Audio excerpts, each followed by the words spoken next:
Hello student, welcome to my YouTube channel secure future coaching class.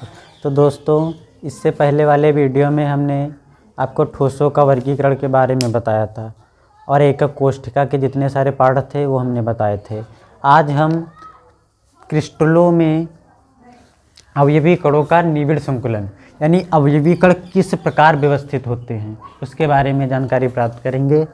तो देखते हैं, ठीक है। कोई भी क्रिस्टल हो, ठीक है, क्रिस्टल या ठोस में, क्रिस्टल या किसी ठोस में जो हमारे अवयवी कण होते हैं इनको इस प्रकार रखा जाता है। जैसे मान लीजिए ये हमारा कोई ठोस है, इसके अंदर अवयवी कण को इस प्रकार रखा जाता है कि इनके मध्य जो रिक्त स्थान वो कम से कम रहे।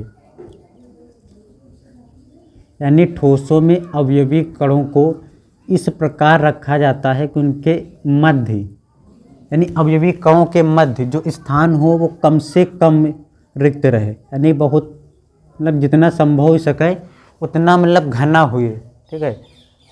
तो उसको कहते हैं हम निबिड़ संकुलन।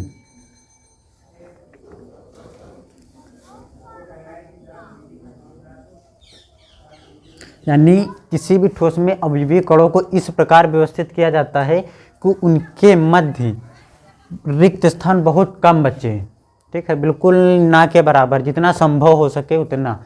यानी अगर किया जाए कि किसी निश्चित स्थान पर हमका अवयवी कण भरने हैं, ठीक है, और इतने भरो कि जितना संभव हो सके, ठीक है, चाहे ठोस ठोस के भरो, लेकिन मतलब संभव हो सके उतने भरो कि स्थान उनके बीच में कम पड़े, चाहे ठोस भरो चाहे जैसे भरो, ठीक है।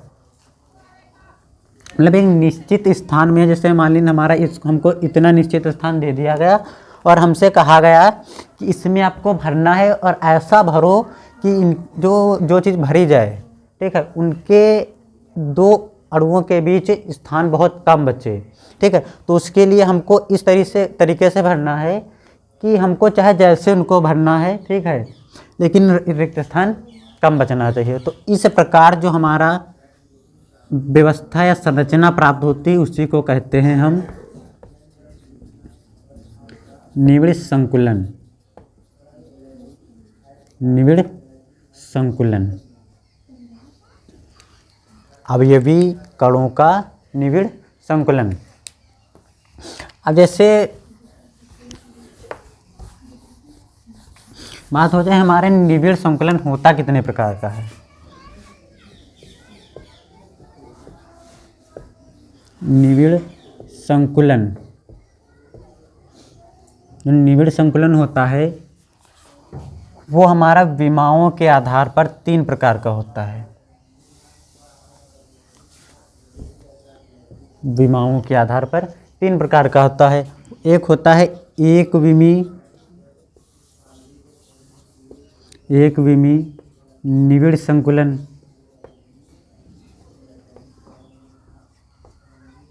निबिड़ संकुलन। दूसरा होता है द्विविमी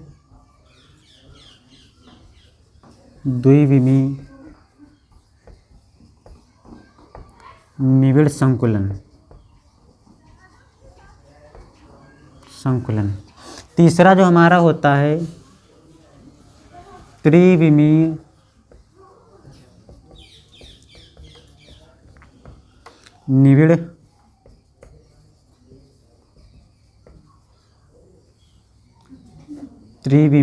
निबिड़ संकुलन।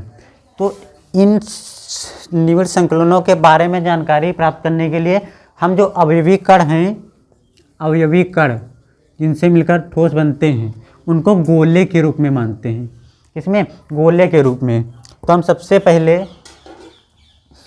पहले एक विमीन निबिड़ संकुलन पढ़ते हैं। तो एक विमीन निबिड़ संकुलन में क्या होता है कि जो अवयवी कण, हमने गोला माना है ना, तो अवयवी कण जो होते हैं वो एक ही रेखा में होते हैं। वो हमारे निबिड़ संकुलन ऐसा व्यवस्थित किया जाता है कि उनके बीच रिक्त स्थान कम से कम रहे, ठीक है। मान लेते हैं हमारा क्या है, एक विमी जिसमें एक अक्ष है, कोई भी अक्ष मान लो, ऐसे क्षैतिज है तो इसको एक्स अक्ष मानेंगे, ठीक है। और इसका हमने नाम दे दिया ए। तो यानी ऐसा निबिड़ संकुलन जिसमें केवल अवयवी कणों की केवल एक पंक्ति हो, वो हमारा कहलाता है एक विमीय निबिड़ संकुलन। और उसके बाद बात हो जाए हमारा द्विविमीय निबिड़ संकुलन की। तो द्विविमीय निबिड़ संकुलन भी हमारे होते हैं दो प्रकार के। एक होता है वर्गीय निबिड़ संकुलन, वर्गीय निबिड़ संकुलन,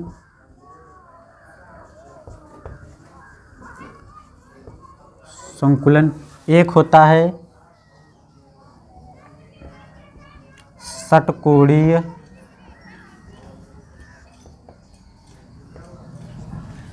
निबिड़ संकुलन।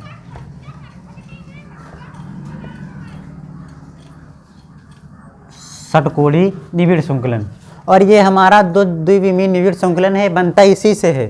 जैसे हमारा एक विमीय, अब हमने क्या किया, एक विमीय पंक्ति, दो पंक्तियों को उठा लिया, ठीक है।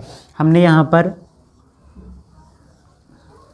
एक विमीय की पहले एक परत लगा दी, ठीक है,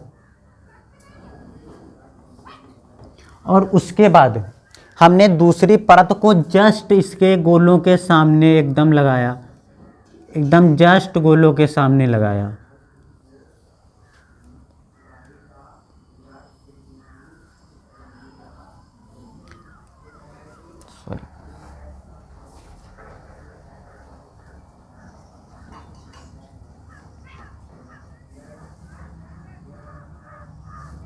एकदम हमने गोलों के जस्ट सामने लगाया।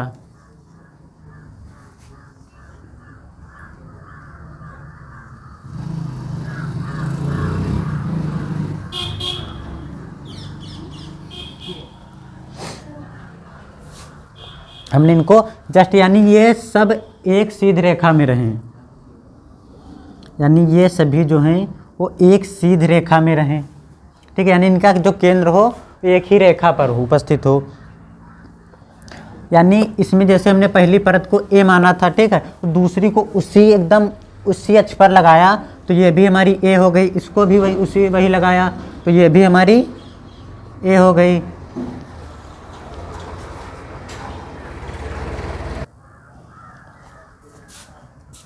देखो, वर्गीय निबिड़ संकुलन में सभी जो अवयवी कण हैं उनके केंद्र जो हों वो एक ही रेखा में यहाँ हों, ठीक है, उनके केंद्र जो हों वो एक ही रेखा में यहाँ हों। और जब पास वाले चार गोलों को मिलाया, चार गोलों के केंद्रों को मिलाया जाएगा, तो ये एक वर्ग का निर्माण करते हैं। तो ये हमारे एक वर्ग का निर्माण करते हैं। वर्ग क्या होता है, जिसकी प्रत्येक भुजा बराबर हो, ठीक है। तो यहाँ से चार गोलों के केंद्र को हमने मिला दिया, तो एक वर्ग का निर्माण हो गया, इसीलिए इसको कहते हैं वर्गीय निबिड़ संकुलन। ये हमारा वर्गीय निबिड़ संकुलन कहलाएगा। और इसकी जो संरचना होगी वो इस प्रकार होती है, ए, यानी ए परत फिर ए परत, क्योंकि उसी तरीके से है, उसी तरीके से, इसलिए इसको ए, और यही क्रम चलता जाएगा। यहाँ नीचे लगाते जाएंगे तो क्रम यही चलता जाएगा। और उसके बाद यदि हम देखें इसमें षटकोणीय निबिड़ संकुलन क्या होता है, तो षटकोणीय निबिड़ संकुलन में हम क्या करें, एक विमीय निबिड़ संकुलित परतों को, इसकी परत को यदि हम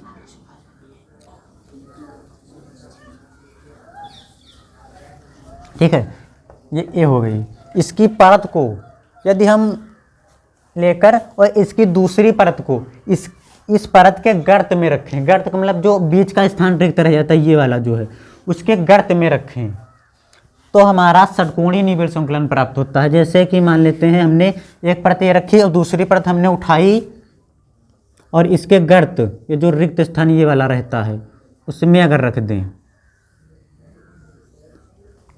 अगर हमने उसमें गर्त में रख दिया, ठीक है, उसके बाद दूसरी परत हमने फिर उठाई और इसके गर्त में रख दिया, इसके गर्त में रख दिया, तो ये वाला स्थान भर रहा है।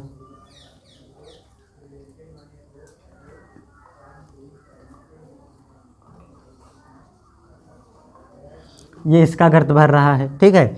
अब ये हमारी ए हो गई, दूसरी वाली बी हो गई और तीसरी वाली हमारी फिर से ए हो गई, क्योंकि ये दोनों के केंद्र एक ही इस रेखा में हैं, इसलिए ये ए है तो ये भी हमारी ए होगी। ये दूसरी और रखें अगर इसमें, तो हमारा ये वाला इसके गर्त में आ जाएगा।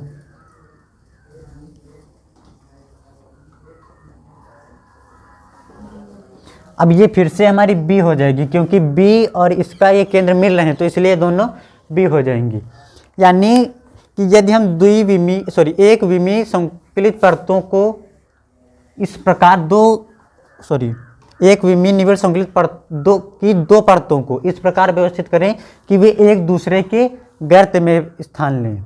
गर्त मतलब जो रिक्त स्थान इनके मध्य रह जाता है यहाँ पर, अगर उसमें इनको बिठाया जाए, ठीक है, कई सारी परतों को एक दूसरे के गर्त में, तो हमारा जो संकुलन प्राप्त होता है वो निविड़ संकुलन प्राप्त होता है, उसे हम षटकोणीय संकुलन कहते हैं। और क्यों कहते हैं ये कर जान लो।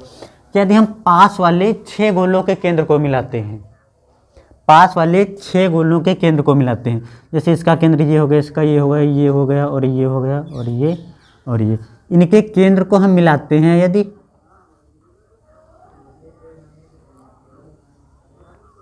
तो हमारे एक षटकोण का निर्माण होता है। षटकोण जिसमें 6 कोण होते हैं और उन 6 भुजाएं होती हैं, वो हमारा षटकोण कहलाता है। तो यदि इनमें 6 गोलों के केंद्र को मिलाया जाए तो इसमें षटकोण प्राप्त होता है, इसीलिए इसको षटकोणीय निविड़ संकुलन कहते हैं। एक गोला जितने पास वाले गोलों को स्पर्श करता है वह उसकी उपसह संयोजन संख्या कहलाती है। उपसह संयोजन संख्या,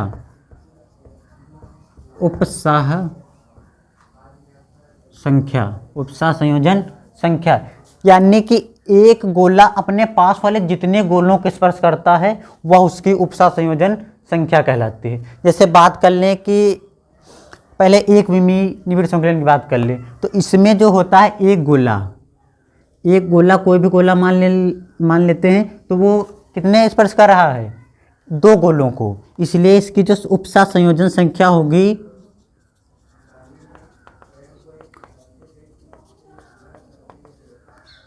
उपसह संयोजन संख्या जो होगी वो 2 होगी।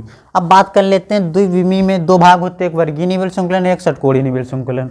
वर्गीय निविड़ संकुलन में जो एक गोला, कोई भी गोला एक पकड़ लो, तो एक गोला जो जैसे मान लेते इसको ले लेते हैं, तो ये 4 गोलों को स्पर्श कर रहा है। जैसे कि मान लेते एक हमारा ये, एक ये और एक ये और एक ये, या कोई दूसरा गोला ले लो, जैसे मान लेते हैं हमने ये गोला ले लिया, ये वाला। अब इस गोले को देखेंगे कितने गोलों को स्पर्श कर रहा है, तो एक इधर ये स्पर्श कर रहा है, एक इधर और एक इधर, यानी 4 गोलों को स्पर्श कर रहा है, इसलिए इसकी उपसह संयोजन जो संख्या होगी वो कितनी हो जाएगी, 4। और षटकोणीय निविड़ संकुलन में एक गोला कितने गोलों को स्पर्श कर रहा है, तो मान लेते हैं हम इसी को पकड़ ले रहे हैं, इसी को, तो ये 1 2 3 4 5 और ये 6, ये 6 गोलों को स्पर्श कर रहा है, इसलिए इसकी उपसह संयोजन संख्या कितनी हो जाएगी, 6 हो जाएगी। तो उम्मीद है आपको ये वीडियो पसंद आया होगा। इसके आगे का जो आपको त्रिविमीय निविड़ संकुलन है वो आपको नेक्स्ट वीडियो में मिलेगा। यदि वीडियो पसंद आए तो लाइक कर दें, दोस्तों के साथ शेयर कर दें। अगर कोई डाउट हो तो तुरंत कमेंट करें और नए हो तो चैनल को सब्सक्राइब कर दें।